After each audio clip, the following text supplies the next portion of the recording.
saya akan mengeluarkan LHKPN Anda Mas Anies. Karena untuk pejabat publik, kekayaan itu bukan sesuatu yang harus ditutup-tutupi.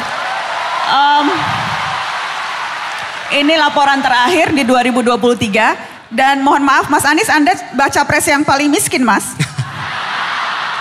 Kekayaan Anda 11,19 miliar. Sebentar, hutangnya berapa? Hutangnya berapa Mas? Coba, berapa itu. mungkin Mas Anies?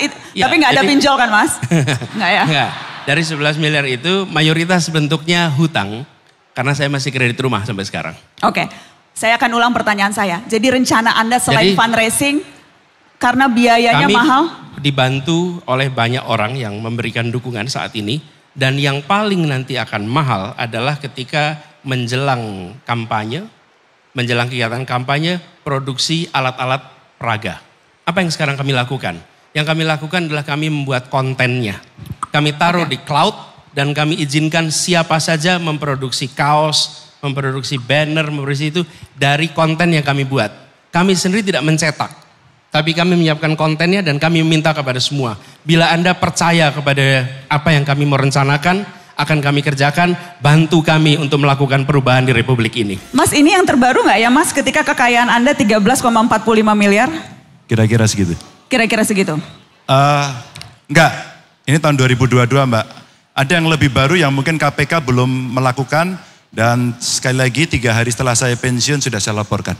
Lebih kaya atau lebih miskin Mas? Ya masih segitu karena setelah itu saya punya hutang untuk bangun rumah saya di Jogja. Dan saya jual rumah saya yang ada di Cibubur sehingga kemarin harus anjlok dulu tapi naik sedikit ketika kemudian saya menuntaskan seluruh pekerjaan saya. Masih sekitar angka-angka itu. Mas Ganjar, saya tanyakan ini salah satunya karena diskusi soal betapa mahalnya kalau ingin jadi pejabat atau kalau masuk dalam kontestasi politik di negeri ini. Biaya politiknya mahal sekali. Yeah. Apa rencana Anda untuk bisa membiayai, ada ilustrasi Mas Ganjar, untuk TPS saja, TPS kurang lebih itu nanti akan ada 810.000. Yeah.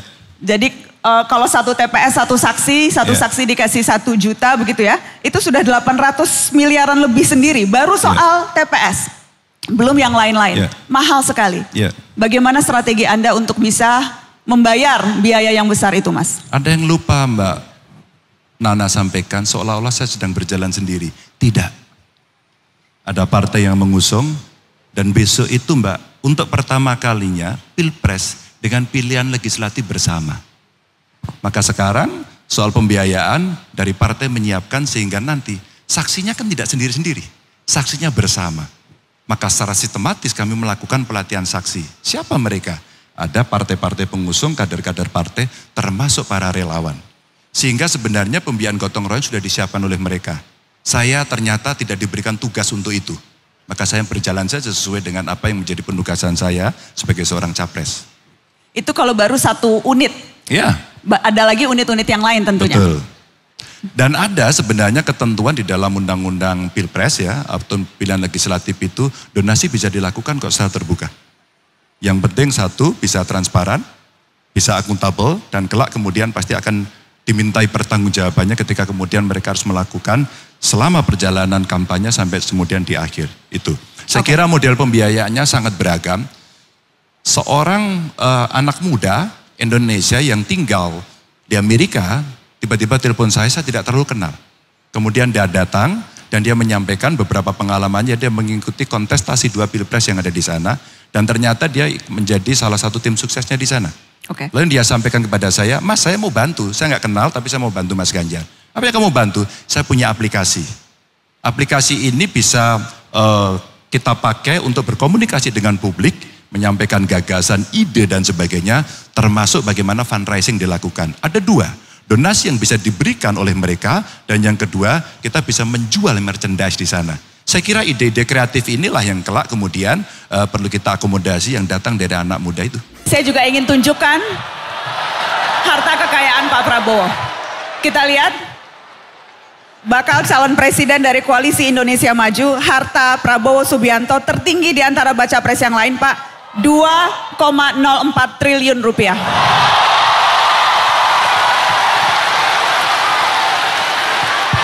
Pak Prabowo, apakah Kalau disambungkan dengan perbincangan kita sebelumnya, biaya politik yang tinggi. Apakah itu artinya Bapak relatif aman karena toh duit Bapak banyak padahal sudah nyapres 3 kali? Mbak Nana, saya sudah jadi pengusaha 20 tahun lebih, ya. Dan kalau Anda mengerti bisnis, ada perbedaan antara aset yang dinilai, ya, tanah aset dinilai, ada nilainya, dan cash, uang yang bisa dipakai. Aset saya kalau dipelajari banyak aset, tapi juga yang tidak bersifat cash. Bahkan banyak aset saya, pabrik saya yang mandek karena saya tidak dapat kredit, karena saya tidak berkuasa 20 tahun. Mbak. Jadi Pak, saya punya karyawan ribuan, tidak saya PHK. Ya. Karena ya ini realita, saudara-saudara, ini realita, ya. Jadi saya pertanyaannya Pak, saya tidak malu-malu, saya memang jadi pengusaha. Ya. Karena saya waktu pensiun saya hanya waktu itu hanya 900.000 rupiah. Sekarang pensiun saya 4,8 juta rupiah. Jadi kalau saya tidak berbisnis, saya nggak bisa hidup.